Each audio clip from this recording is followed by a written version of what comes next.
In my main video for Overlord, I showed you how you can complete the game with 0 corruption level and what options you have if you choose that path. After I killed the wizard, I played Overlord again and recorded videos on how to complete it by reaching 100% corruption. Because of the fact that I have to show you the entire game from the start, I had to create 4 videos where I present you the exact order I explored the domains in the game and all the evil deeds I had to do to reach the maximum value of corruption. Also, I will make a couple videos to explain the options you are given if you choose the evil path. In this video, I show you the first 8 evil deeds at Mellow Hills that will increase your corruption by 25%.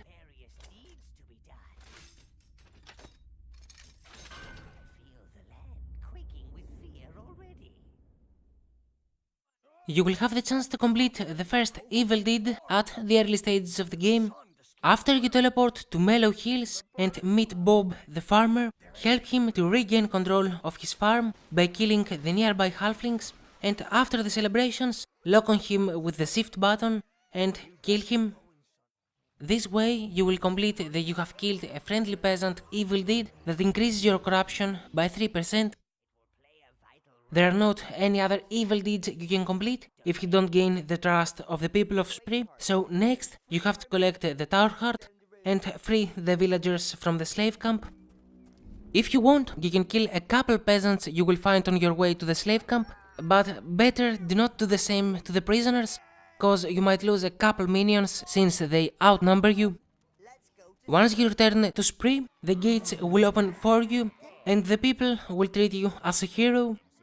Here is your chance to complete a couple more evil deeds. Lock on one of the peasants and send your minions towards him. Right away, the Harasser of Spree evil deed will be completed and this increases your corruption by 2%. Do not stop attacking them until they become friendly and automatically the Suppressor of Spree will be completed. That also increases your corruption by 2%. For the next available evil deed, you have to kill 20 peasants. Before you start killing the peasants inside the village, you can very easily kill Bob, 3 peasants outside the slave camp, 2 at the entrance of the slave camp, and 2 at the entrance of the village. Inside Spree you can find plenty villagers, so it should be fairly easy to reach the number of 20 and increase your corruption by 5%. Have in mind that the guard near the gate that leads to the steel smelter and Evernight forest cannot be killed. Next in the list is the Wenchbane deed, for which you have to kill 10 females. In the village of Spree you will find 11 in total and most of them are standing in plain sight. Just walk through the village and very easily kill 9 female peasants. In my opinion, it is better to kill the male and female peasants separately, just to make sure that you won't lose count.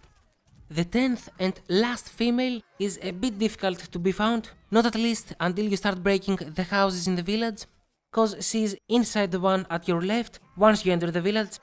Remember that in order to send your minions towards her, you will have to lock on her first, otherwise your minions will just destroy the house and not kill her. By killing the 10 females in Spree, you will increase your corruption by 5%, reaching the 17% in total.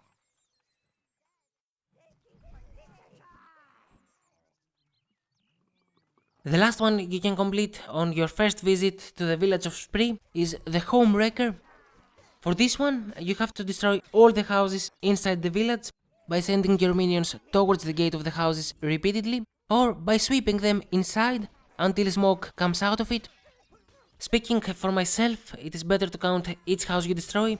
This evil deed takes a bit more time than the others, something that may tire you, and if you forget a house, it may become a little difficult to find it because of the round shape of the village. Like I recommended to kill the female peasants after the male ones, I now suggest to leave the Home Wrecker deed for last, simply because doing everything at the same time will make you lose count of the female peasants or the houses, and you will end up doing unnecessary circles.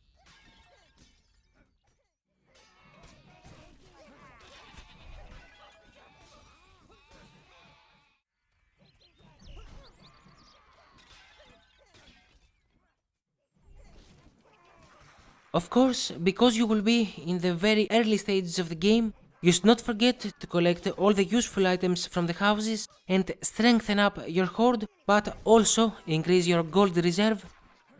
Last thing to remember about this evil deed is that you should summon all the minions you can at this stage of the game, because it will help you destroy the houses faster and also protect your horde from the couple vermins you will find inside some of them.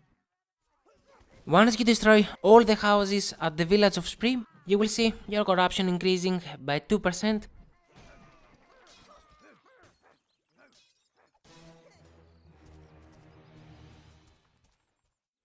Because many of you won't play the game for hours before taking a break, I thought it would be a good time to teleport to the tower and regroup for a while. If you do the same, when you will teleport again to Mellow Hills, you will see cinematic about the people of Spree that offer you some female peasants in order to show mercy and stop the pillages and killings. They will offer you 10 females in total who are scattered throughout the entire domain of Mellow Hills. Before you start completing this evil deed, I advise you to either do a backup of your saves or be extremely careful when you will try to capture the servants, because it is possible to kill them and unfortunately there are not any spare ones. If you are careful enough, the procedure is rather simple. You just have to lock on the female peasant while she runs and send 2 minions to attack her. Once she falls on the ground, send 2 others to pick her up and take her to the nearest tower gate. 5 of the servants can be found in the surroundings of the tower gate and right outside the village of Spree. 3 inside the village of Spree. 1 outside the entrance of Evernight Forest next to the ship. And the last one is outside the slave camp, but be careful since she is protected from a couple villagers. I heard what you did to Spree, you brute! It is important to remember that you can't exceed the value of 100% and that the evil deeds available in the game will not allow you to gather more but exactly 100%. This means that you don't have any room for mistakes. If in one of the couple occasions that the game gives you the chance to choose between the right and evil, you choose to do the right, then you won't be able to reach the 100% corruption level no matter what you do in the rest of the game. What I suggest you doing is regular backups of your saves after you complete each evil deed to ensure that you won't have to play the game from the beginning if you miss one.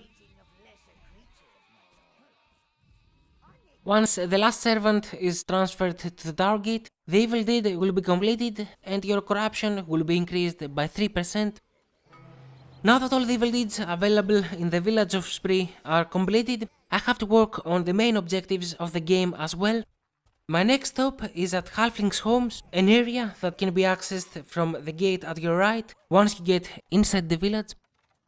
The reason I am not showing you only the evil deeds that you have to complete to reach 100% corruption is that some of them can be completed at any point of the game, but others are directly tied with the plot of the game and will become available only if you reach a specific place or complete a specific quest of the game. So by showing you how I completed the game almost step by step, I believe it becomes more easy to explain to those of you that play Overlord for the first time the requirements for each evil deed.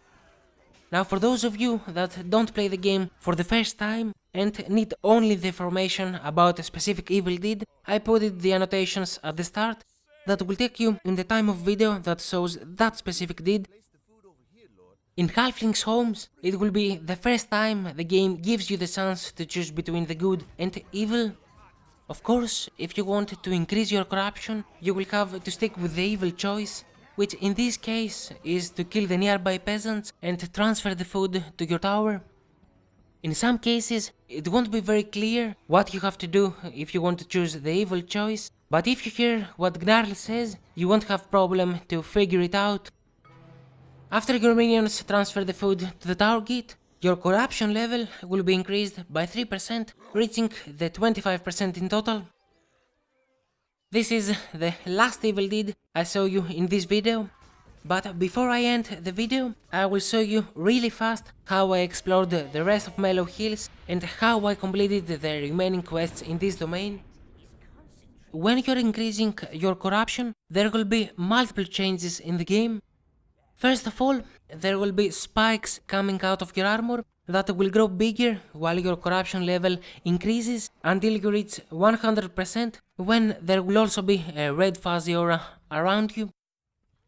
Secondly, the sky in your tower will get darker and darker until it covers the sun entirely.